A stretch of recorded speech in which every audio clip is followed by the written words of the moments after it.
All right, let's talk about cattle mutilations. So what are they? Okay, so ranchers or farmers report seeing one of their cattle dead, and so they go to examine the carcass, and it's weird. It's completely drained of blood, and certain organs are missing, and they're gone. They've been removed with surgical precision. Things like the heart, the tongue, the eyes, the reproductive organs, oftentimes the anus is cored out, and all of this is done without there being a mess. There's not blood on the body, around the body.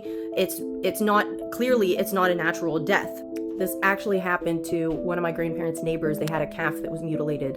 It's happened primarily out west, like New Mexico and Utah and places like that. It's happened in Texas. It's happened here in Ohio, and it's also happened in other countries, the UK, Canada, Australia, around the world, really. It blew up in the 1960s and 70s, but it was going on before that too. And what's interesting is that many times scavengers won't even go near the carcass, and neither will the other cattle. They'll be like huddled together on the other side of the pasture, not wanting to go near the dead animal, and they look agitated or disturbed. In certain cases, they have, for whatever reason, decided to test for radiation, and they've picked up radiation from the carcass, and then some of them even have somewhat of a crater underneath the animal, almost like it was dropped from above, and so there's depressed ground underneath the body. Many of the ranchers and farmers also reported having seen lights in the sky the night before they found their dead animal, UFOs, orbs, things like that, and the other animals were already agitated or disturbed, seemed afraid the night before they found the dead animal. And not just other cattle, but even dogs and other pets that the ranchers had. So it appears it's like an unnatural type of death.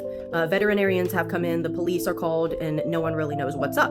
The FBI even looked into it.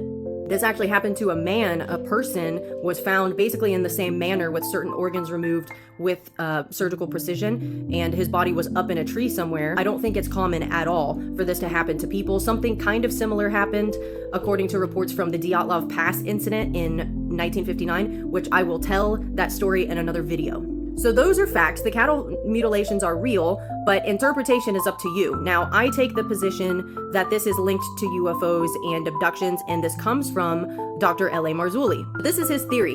When you consider the missing pregnancies, when women are taken by these alien, they're not aliens, they're demonic evil beings, but they're taken, they get pregnant, and then in the third month they're taken again, and the fetus is removed. That fetus cannot live outside the womb at 3 months, so it's got to go into a gestation tank of some kind or an artificial womb. Here's the thing, bovine blood can be used in human transfusions, provided it has to go through some treatment and things like that, but it can be used. And so this is the theory that Marzulli came up with. He believes that the cattle mutilations are tied to the alien abductions, and the fetuses that are being taken from the women who get pregnant are put into artificial wombs that have been created from genetic material taken from the mutilated cattle. It's like a sick alien version of Dr. Frankenstein, and yet that's what I believe is going on. You can make up your own mind what you think is happening, but the cattle mutilations are real. You can look it up. It's disturbing. L.A. Marzulli has done a bunch of films on alien abductions. He's done a film on cattle mutilations. It's disturbing, so that's just a disclaimer to tell you ahead of time, but it's worth looking into if you just want to be aware of what's going on. And I know it sounds crazy, but if you're a Christian and you've read Genesis 6, a breeding program is exactly what happened in Genesis chapter 6 when the sons of God came into the daughters of men,